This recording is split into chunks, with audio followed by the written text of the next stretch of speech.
Hi, Zizaran here with another build guide slash update, and this is for Essence Drain. And I wanted to make like a Chaos Inoculation or Energy Shield guide for this. And this is slightly different than the other version, and it's also going to be not necessarily a beginner guide. This isn't necessarily straight up better than the other version. It's just a lot tankier. It'll have less damage. And if you're a new player, you don't necessarily need to bother with this.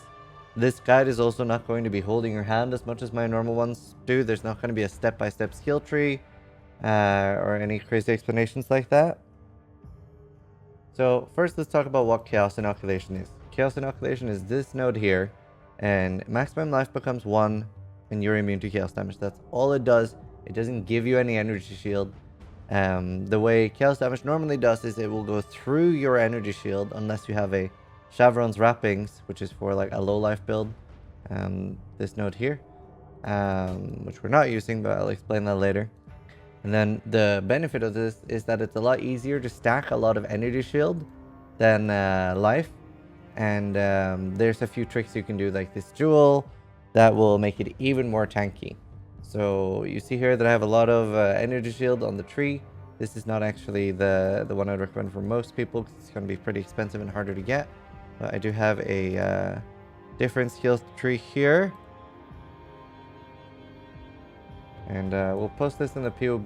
This is for level 921. Other than that, it's mostly taking a couple more damage points up here. The more energy shield, you can get 1 there, 3 there, and yeah, just maxing out your ES and also getting more jewels. Especially when you are playing Chaos Innoculation, it's pretty different than playing life. As you can see, you don't have a life flask, and you don't really have a good way of instantly recovering your life. There is one thing you can craft on the chest, which is mana and energy shield when you focus. It can be a bit of a pain to unveil, but that basically gives you a skill that recharges your energy shield when you click it, sort of like a health flask. You also have Vol Discipline, which will start your energy shield recharge even if you're taking damage. So this was a solo self-found character I had, and it has pretty okay gear, nothing like crazy insane. The chest is actually pretty bad. It's fairly easy to roll a 400 plus one. One of the big benefits of Trickster is that because of the escape artist, any evasion on a body armor will also give you energy shield. So this is actually like a 500-600 Val Regalia, except it also gives you evasion on top of that.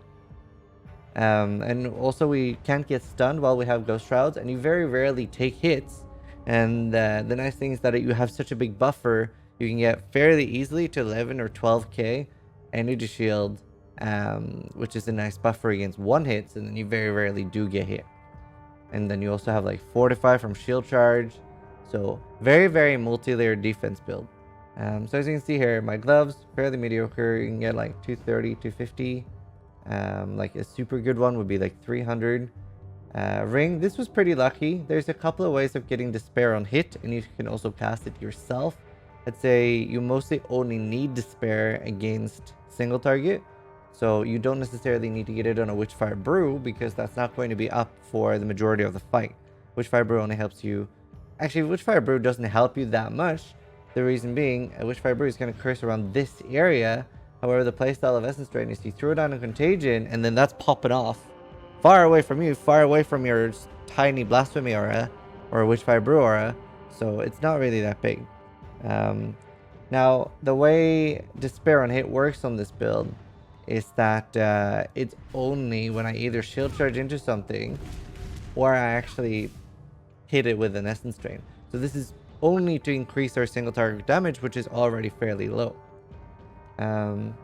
You can get Despair on hit by finding like the chaos things in Delve. Like it's like this, but with contains chaos items.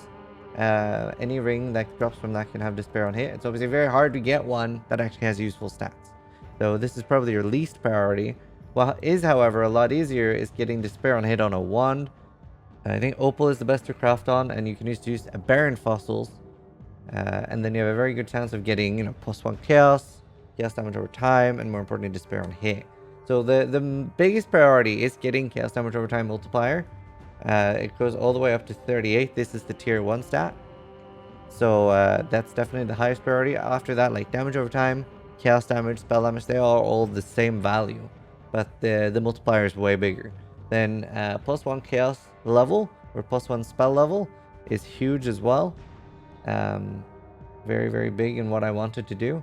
So some tricks with that: if you combine aberrant, metallic, and corroded, it eliminates most of the garbage prefixes and you end up with having a bigger chance for good ones.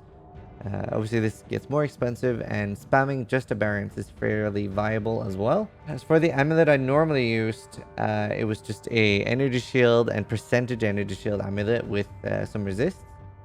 I'll talk about my specific setup later. Syntrex are great. They are very, very good.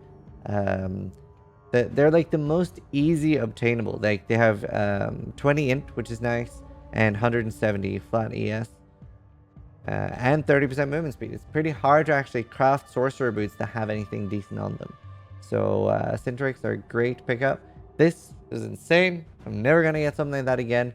Getting like a 300 titanium shield with +1 chaos, I didn't expect it. It's also got a resist. I was going to exalt it in a sec.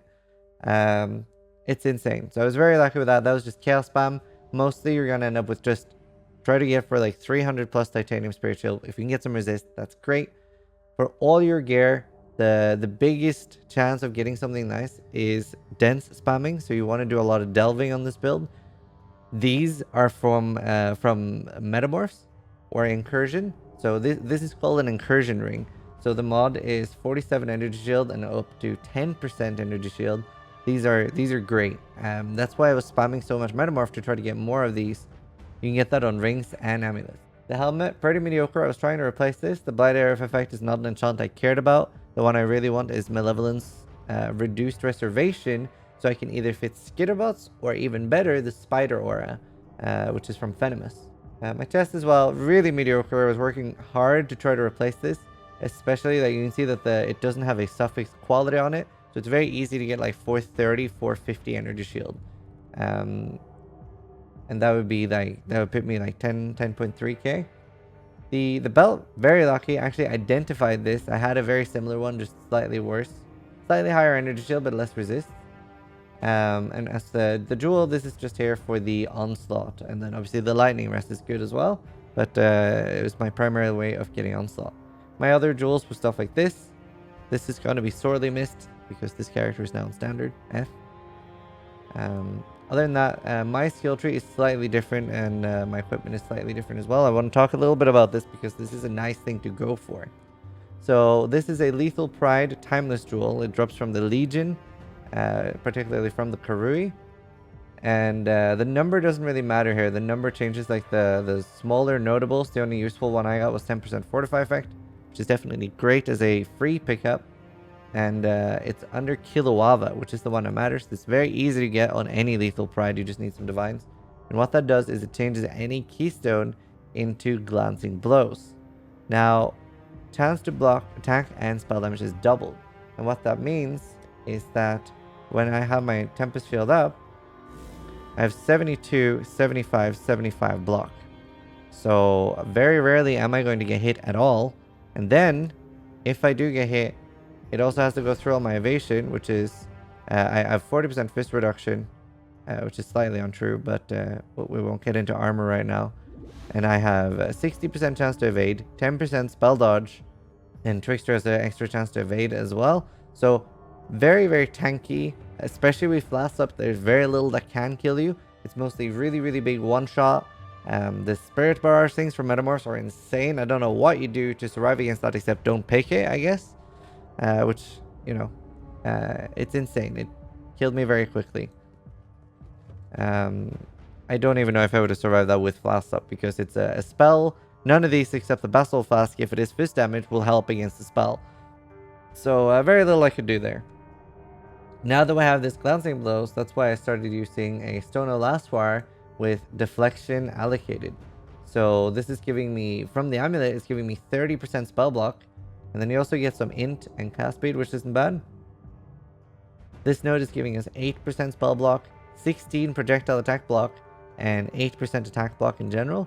And then nodes like this become super high value. That I was going to take this next. So these are like 4% block, 6% block. You're also getting spell damage per 5 block chance as well. So you're actually getting damage from your block too, which obviously makes it a lot nicer. I was now sitting at a cozy 240k dot damage in hideout, which really high. It was actually killing bosses faster at this point.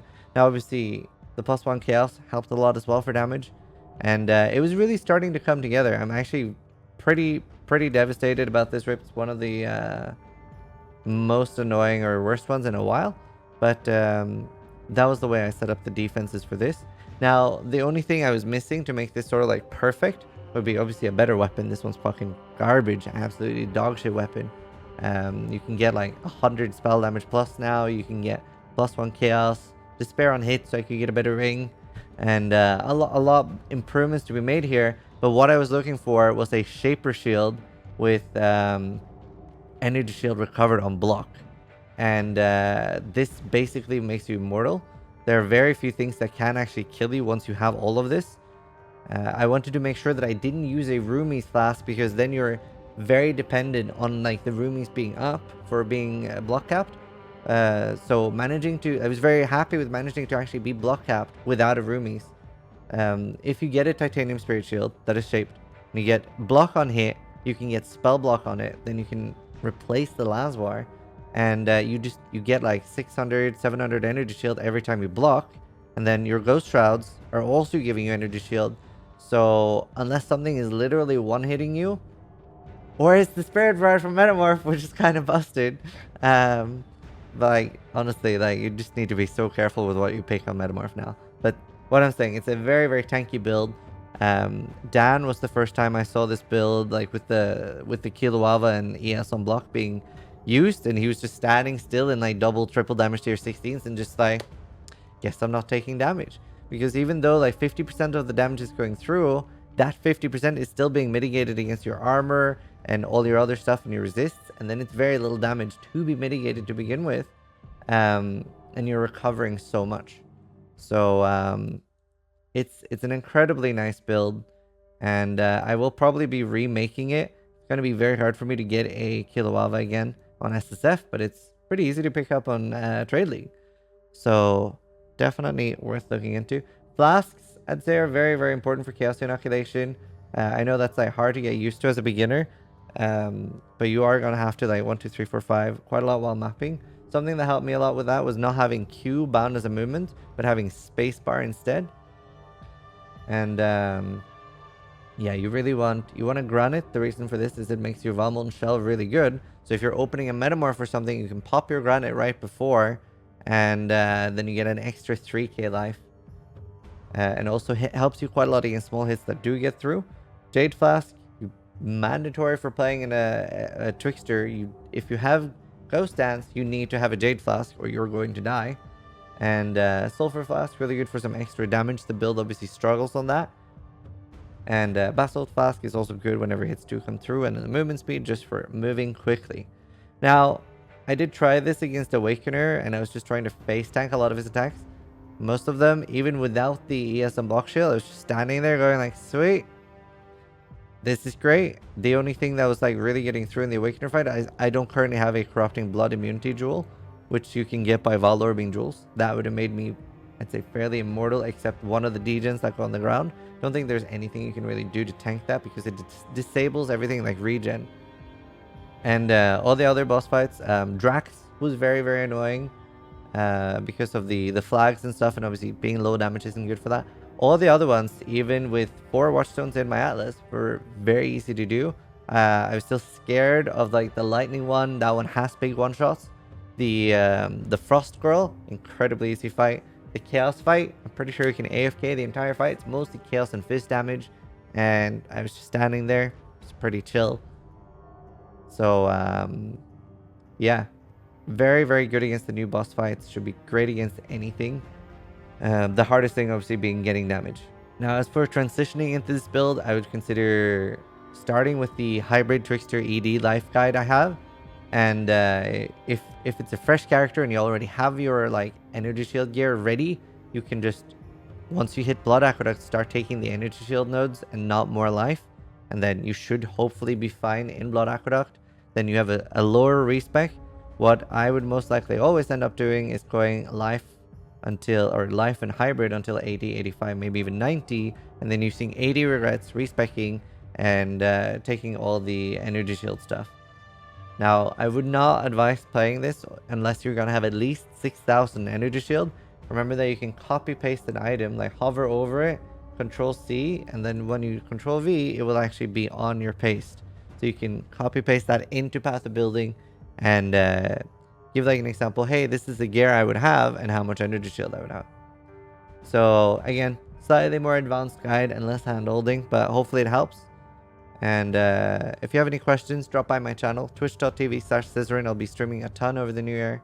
And thanks for watching. And try to die less than I do.